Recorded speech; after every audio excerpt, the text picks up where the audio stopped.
On today's show, is James Hagens still the number one pick in the 2025 NHL Draft? We'll talk about that on today's episode of Locked On NHL Prospects.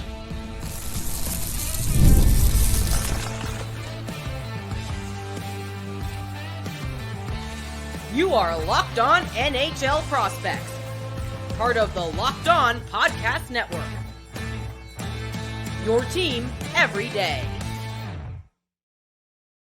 Hello, and welcome back to Locked On NHL Prospects, part of the Locked On Podcast Network, your team every day. On this podcast, we break down everything prospects related for you 5 days a week, Monday to Friday. I'm Haddock Halakash, QMJHL, and Crossover Scout for Elite Prospects with Sebastian High, USHL, and Crossover Scout for Elite Prospects. And on today's show, we'll be breaking down the conversation at number one. Is James Hagens still the number one pick? We'll look at previous years and years when the number one pick wasn't as obvious to kind of give us a comparable to see how this draft is going to end up. In the second segment, we'll discuss Michael Misa and Porter Martone, two of the top names in terms of contenders for that number one spot, and compare them. And then in the final segment, we'll look at injuries. Matt Schaefer had mono. Roger McQueen had an upper body injury. We'll look at both of them and look at previous years as well to see how that affects draft stock. Before we get into any of that, though, today's episode is brought to you by FanDuel. Make every moment more. Right now, new customers can get up to $200 in bonus bets with any winning $5 moneyline bet. That's $200 if your team wins. So visit FanDuel.com/lockedon to get started. If you're watching on YouTube, remember to like and subscribe. Let us know in the comments what you think of the episode. And if you're listening on your favorite podcasting platform, make sure to make us your first listen of the day. And please leave us a rating and review. And welcome to our first episode of the month of November. I'd love to start this month off with a great conversation on the 2025 NHL Draft. So let's talk about James Hagens, the prospective number one pick heading into this draft year. Is that going to change? We'll talk about that into this first segment. Let's start off with the conversation number one here with Hagens himself as a player. Right, like he's playing with Boston College right now. Boston College is on fire. They're winning a bunch of games. You got Jacob Fowler in net, who's looking amazing. Let's talk about Hagens' chances of being a number one and why he would be the number one pick if it ends up being that way. Go ahead. He's tremendously dynamic, very skilled, and highly intelligent. There's a reason that he's already broken records on his route to his draft year campaign. I mean, just shattered the U18 World Championship scoring record with 22 points in 7 games for Team USA, which didn't quite suffice to win the gold medal, but was still a tremendous display. And and as you mentioned, he's been off to a good start as well with Boston College, with a goal and 5 points in 4 games. But it's his puck carrying ability. It's the transition impact. It's the refined route taking, the reading of defensive structures, the ability to find space down low. He's not the biggest guy in the world at 5'10", 176 as a left shot center, but he's able to find space very effectively, very consistently. And beyond that, he's also able to leverage elite level mobility, elite level handling ability, really high end goal scoring, and fantastic playmaking to top it all off. And there's not much to dislike in this player and his projection.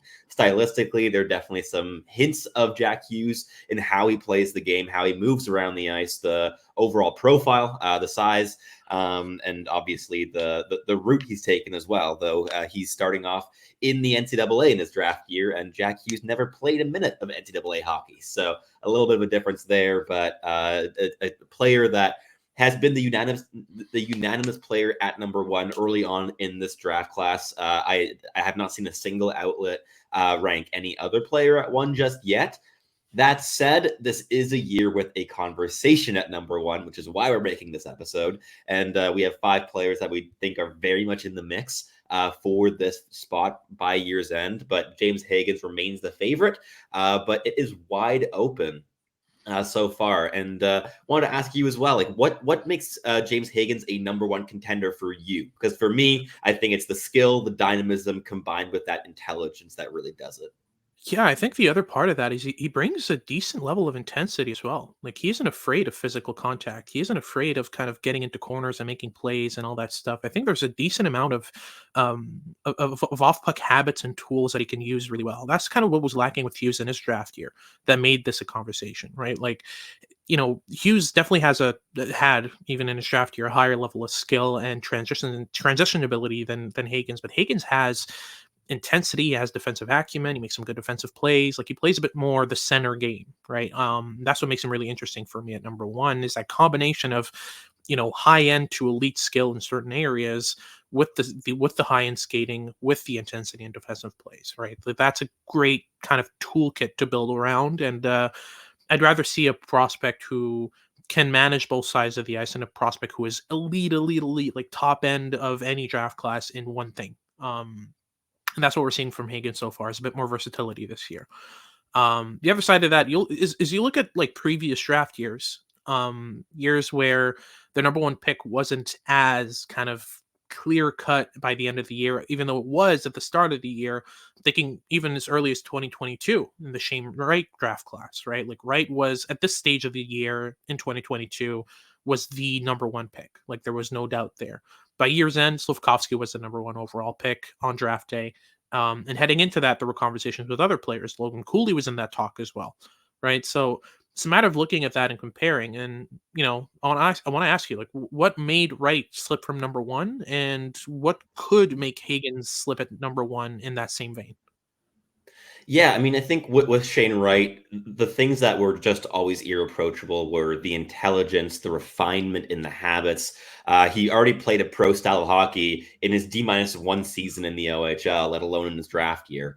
That said, there was certainly a lack of progression in his dynamic skill, his ability to just break games open in his draft year. We saw almost more flashes of that in his 15-year-old like exceptional status campaign than in his draft year. He was playing a very solid, projectable style of play rather than leaning heavily on the raw skill elements in his game in that draft year campaign. And that was a really big question mark then towards the end of the season, where he was still probably the guy that was going to go number one in most people's minds, but it was a real question because he hadn't asserted himself in that position. He hadn't entrenched himself at number one with the ability to break games open. When you're drafting at first overall, you don't want a player that just plays a solid, reliable game in your top six. You want a player that leads the charge offensively, right?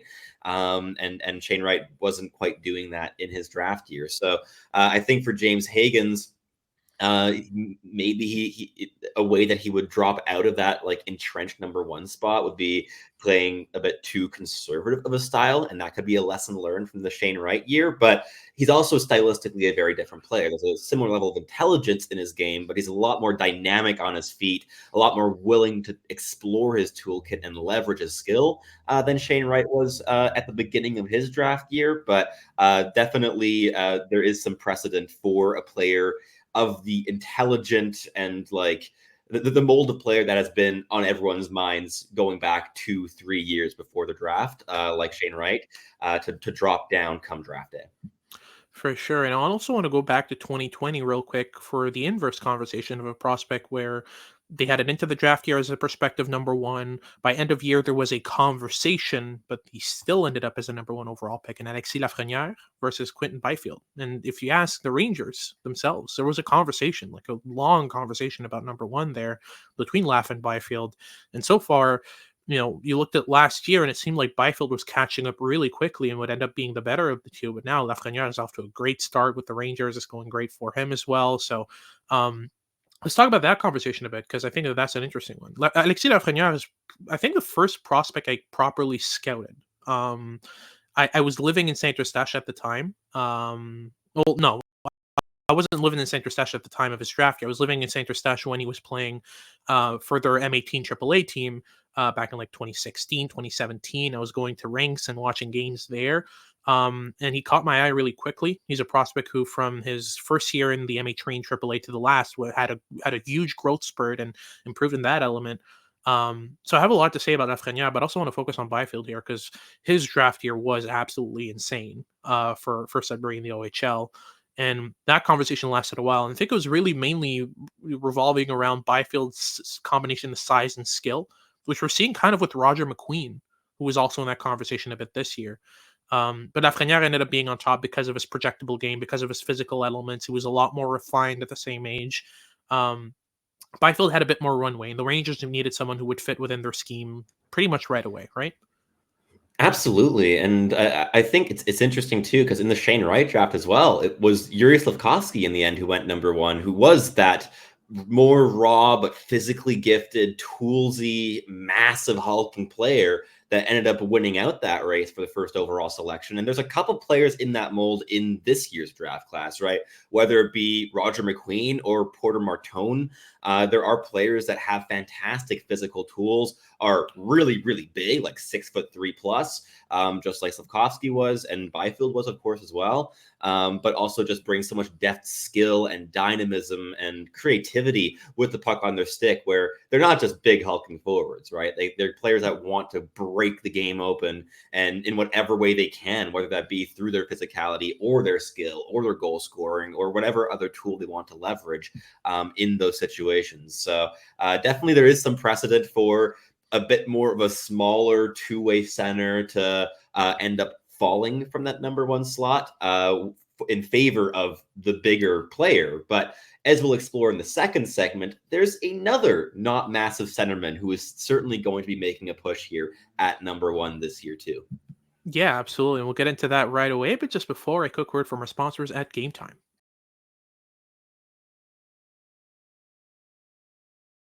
If you're looking to buy cheap tickets last minute to any event, Game Time is the best place to secure them. Game Time is safe, secure, incredibly easy to use, and they are obsessed with saving you money.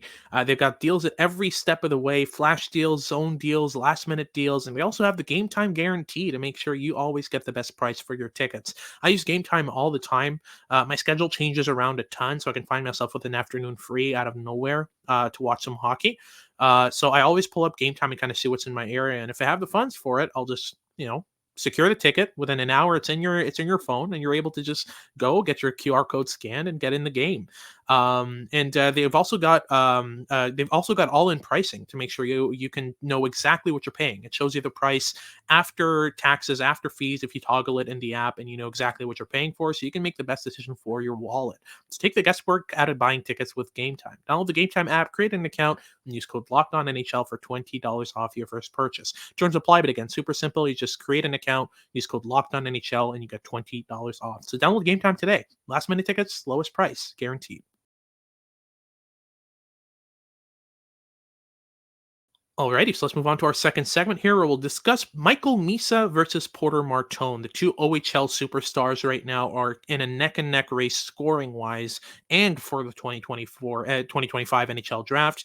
And depending on who you ask, they'll have one ahead of the other. I think both of us are pretty much on the same page in terms of Michael Misa being the better of the two. And we'll discuss exactly why, because that's not a popular opinion. A lot of people look at Martone's size, skill, and abilities there, and the pestiness with which he plays. And that, it's very valuable. NHL teams look for that toolkit, but Michael Misa has just been different gravy this year, hasn't he?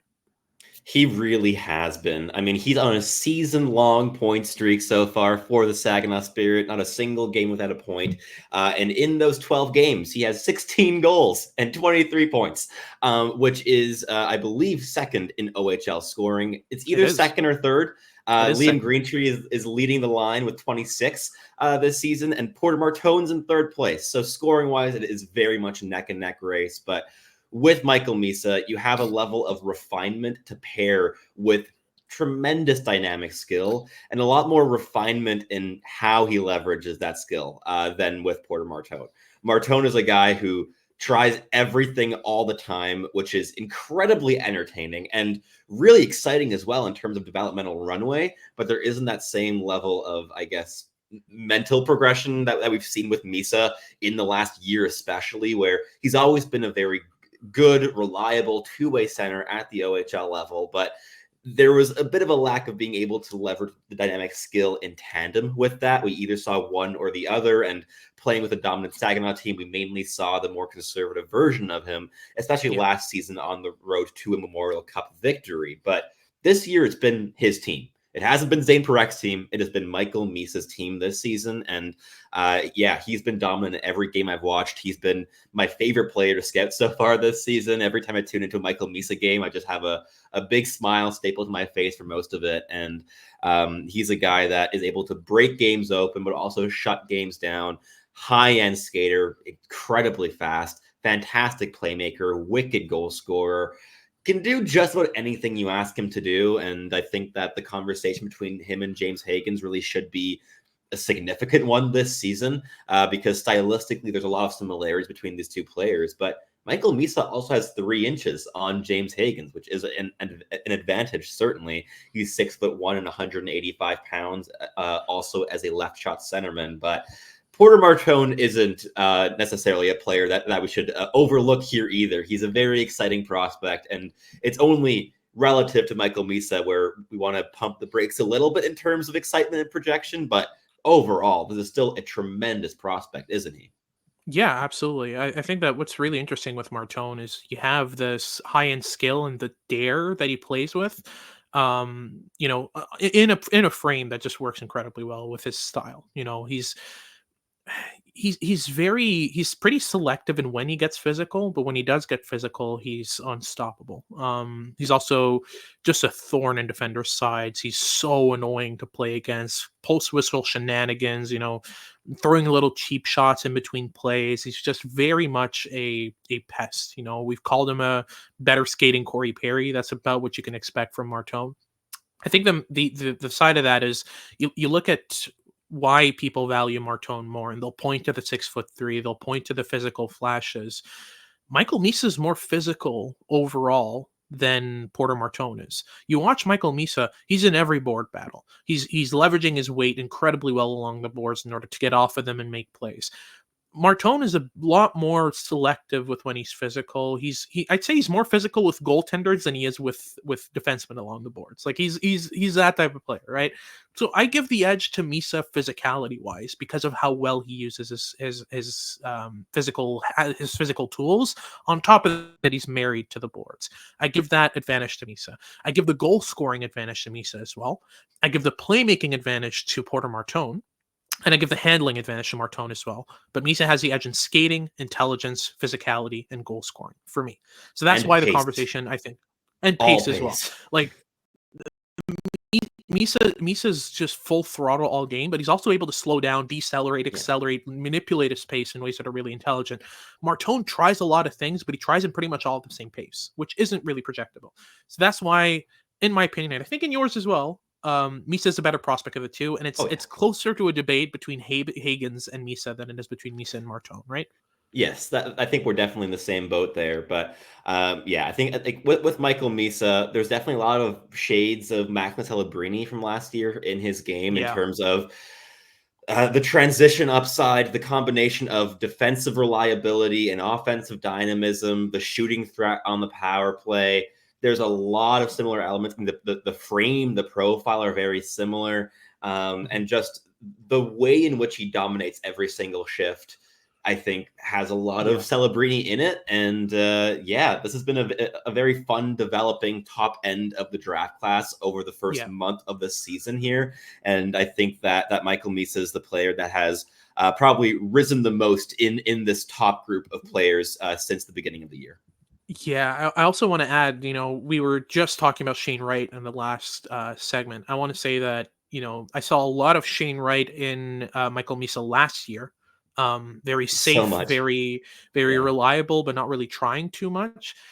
He's a different player this year. And he has what Wright didn't have, which is pace, dynamism, high-end foot speed, creative offensive ability. Wright was very much making the right play every single shift, right? Like he was making the right play at every step of the way. Misa's not always looking for the right play. He's looking for the best play. And that's kind of already a big difference. You add on top of that, the huge gap in foot speed and intensity between the two. And I don't think this is the same conversation than the right conversation in 2022. It's a different ball game now. Overall, with what Misa brings to the game, like you're looking at a player who impacts the game in all 3 zones, and honestly didn't really need to be the guy this year. Like Saganow's definitely lost some important pieces, Owen Beck, those types of guys, but there's still a stacked team with Zane Parekh on the back end to be that guy. And all that Misa's done so far this year is outshine Parekh at every step of the way, and be the guy for Saginaw. I think that's very, very important for Misa's projection overall this year. Would you agree? Absolutely. And I mean, in terms of like Saginaw scoring this year, just to kind of illustrate that point, the next top, so he has 23 points in 12 games this season.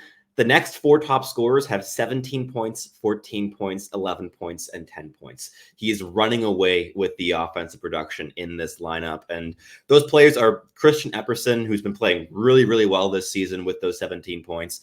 Callum Mangone, another player that has taken a step this year as well so far. And then Zane Parekh, obviously, and Joey Willis. So it's a strong team with a lot of really high-end OHL players, but it hasn't been a conversation of whose team this is this season whatsoever. It's been Misa's. It's ridiculous. Yeah. But that's our second segment done. We'll get into our third segment here where we talk about some injuries. Roger McQueen, Matthew Schaefer, and the effect of injuries on draft stock. We'll get into that in just a second, but just before, a quick word from our sponsors at FanDuel. Get ready to tackle the NFL action with FanDuel, America's #1 sportsbook. Because right now, new customers can bet $5 and get $150 in bonus bets if you win. The FanDuel Sportsbook app gives you everything you need to place live bets on the NFL all in one place. So when you get a hunch in the middle of a game, you can check out the latest stats, view live play-by-play, and so much more on the exact same page where you place your bets. Whether you want to take those swings on the NFL, or maybe you're more of a fan of European soccer, or football, obviously the Champions League action in full force and 3 match days now in the rear view.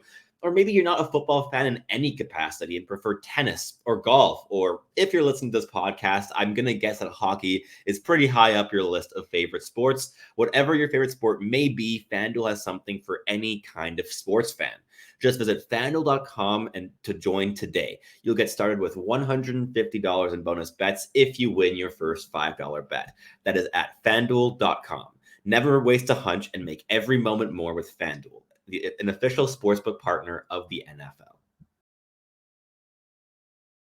Alrighty, so let's close things off here in this final segment with the conversation around injuries in the top 5 of the 2024 NHL Draft. We have Roger McQueen, who's out with an upper body injury, and we have Matt Schaefer, who had mono following the Hlinka Gretzky Cup and was out until this past weekend. So it's going to be an interesting kind of conversation here because we're going to look back at the 2024 NHL Draft, and there are 3 kind of major injuries that changed things in very different ways, and in one case just didn't change anything at all. So we'll get into that. But just before, let's talk about McQueen and Schaefer, because these are, for me, prospective top 5 picks with high-end upside.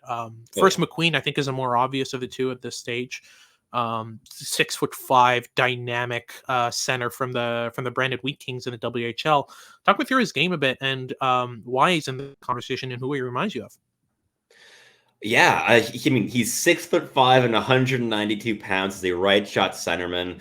And he has scored 8 goals and 11 points through 8 games this season before he went down to injury, which might keep him out well into December, which is rather unfortunate. But this is a player with dynamic feet, combining that with dynamic handling ability. He's very, very dynamic as a skilled guy, despite having that hulking frame at 6'5". And offensively, with the puck on his stick, he can do just about everything. He's a fantastic goal scorer. He's able to manipulate defenders. He's really deceptive with the puck on his stick. He loves to curl and drag around defenders, then cut back towards the middle of the ice. He's very middle driven. He's an absolute pain to defend, and he feasts among junior level defenders. And overall is just a player that stands out massively as a skilled power forward while playing that role as a centerman, showing progression in just about every area of his game compared to his D-1 tape, whether it be in his defensive habits or in his on-puck dynamism. He's progressing really nicely. And in terms of player that he reminds me of, I don't know. I mean, I think there's some aspects of Adam Fantilli here, but there's more rampant physicality with Roger McQueen, and obviously not quite the same amount of like pre-draft year hype with McQueen, whereas Fantilli was entrenched as a top end player in that draft class going back to when he was like 15 years old playing in the GTHL. But with McQueen, there's so much to like. But is there a player that comes to mind for you when you watch Roger McQueen play? I can't help but see Quentin Byfield, man. Like there's something there in terms of the way that he uses his frame combined with the high-end skill. It's really rare you see big guys like this with the level of finesse that both of these players have, right? So that's incomparable for me. But there's also Matthew Schaefer in this draft here who's shaping up to be the best defenseman from this draft class. He's got a decent frame on him, left shot defenseman, absolutely dominated the Hlinka Gretzky Cup, was for me the best player in that tournament. And, there were some good contenders in there. Gavin McKenna was there and a couple other guys in there, but Matt Schaefer was on another level. And he's an early September birthday. So he's one of the youngest prospects in the 2025 NHL draft class, but already one of the most mature, defensively capable, amazing skater. But yeah, unfortunately, he started the season with mono. So his first game was a couple days ago, and he did not look good, but that's quite normal. You don't have your legs for a long while after mono. It takes a decent amount of time. He looked amazing in the first period, and predictably, his game kind of crumbled as the game went on. And yeah, this is why I'm getting a bit of time before actually scouting Schaefer in depth, because you can't really base yourself off of what he's doing right now. Like, it's not the right time to delve deep into his game. We'll let him kind of find his legs again and kind of move on from there. But yeah, that mono could still have a relatively long-term effect in terms of this year. He might not find his game until January, February, March. I think that's really when he's going to be back at 100%. And that's when I'm going to be looking forward to watching him, right? But if we look at previous years and kind of the effect of injuries or illness on draft stock, we could go back further, just, Ivan Miroshnichenko and those types of guys. But let's focus on right now. In terms of this past draft class of 2024 NHL Draft, we have 3 players in fully different circumstances regarding their injuries, and it affected them in wildly different ways. We'll start with Caden Lindstrom, because it had zero effect. And I think we're going to see the same thing for Roger McQueen, right? Like, the size, the skill, the physicality is going to trump any injury concern at this stage. Do you agree?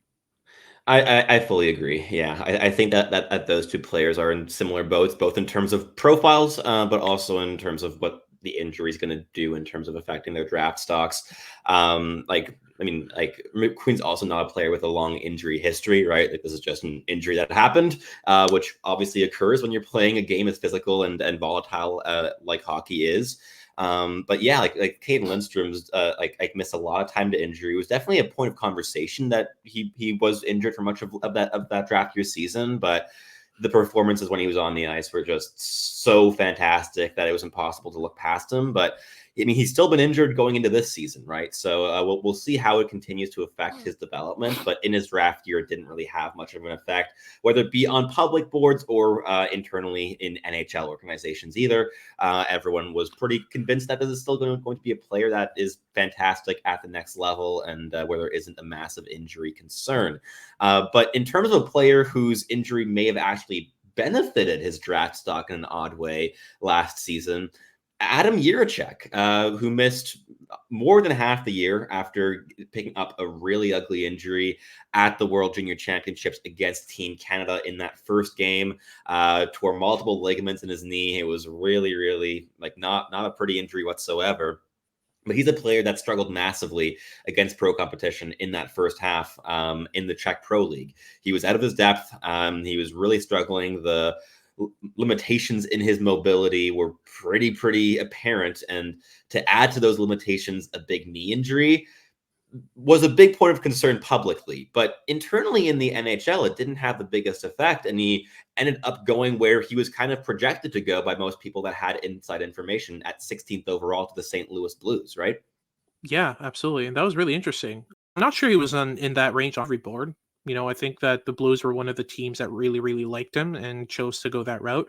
I think if he had played a full season and the Blues were able to get more viewings on him, they might have seen the same concerns that we did, or maybe they just weren't worried at all in the viewings that they got of him. But overall, it was just a very interesting kind of progression on that side. And then you look at Aron Kiviharu, who headed into this draft class as a prospective top 10 pick. And then by year's end was drafted 134th by the Minnesota Wild, something like that. 5th round draft pick, yeah.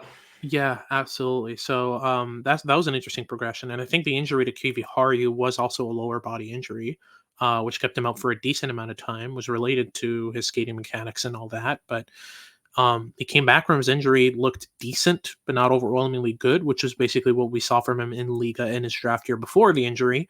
And then slipped all the way to 134th. So depending on who you are as a player, what your size is mainly, it can have different effects on how teams perceive you. But I found it really interesting that Kivihari slipped that far, especially with how confident he is in his abilities. He's a great playmaking defender, really, really good breakout passer. He's got some fundamentally strong skills in his skating and passing ability. It's just about adding around that, improving the decision making, making him more physically capable, making him more capable of handling hard pressure. I think the what'll help Kiviharu the most will be to make the jump to North American pro hockey as fast as possible. If the Wild can get him in the AHL next year, where he's going to be facing chaotic, intense forechecks, that's going to be the best thing for his game. Because right now he's really good with control. He's really good with time and space. I want to see him under hard pressure, and I think that he has the skill set to thrive in that role.